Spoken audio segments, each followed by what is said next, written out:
President Obama found another opponent on the phone today. He called Hamid Karzai, the president of Afghanistan, and gave him an ultimatum concerning U.S. troops there.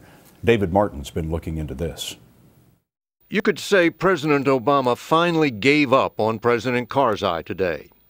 He called him to say that since the notoriously difficult Afghan president would not sign a troop agreement, there was nothing for it but to start planning for pulling all American forces out by the end of this year.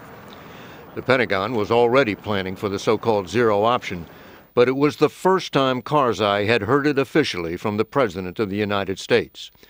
There are currently 34,000 American troops in Afghanistan, and the top commander, General Joseph Dunford, has recommended keeping 10,000 there for 2 years after 2014.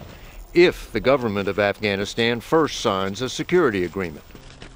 President Obama left open the possibility of signing that agreement with Karzai's successor after Afghanistan holds elections this spring. But he warned, the longer it takes, the smaller the number of U.S. troops that stay behind is likely to be. The president's phone call may not change Karzai's mind. He has refused to sign any agreement which allows U.S. troops to continue their raids on Afghan homes. But it will surely affect thinking elsewhere in Afghanistan, where the Army still depends on American support to carry out operations against the Taliban. A senior Pakistani official predicted that if all U.S. troops were to pull out, 30% of the Afghan Army would desert. And it will affect thinking among NATO allies, which also have troops in Afghanistan.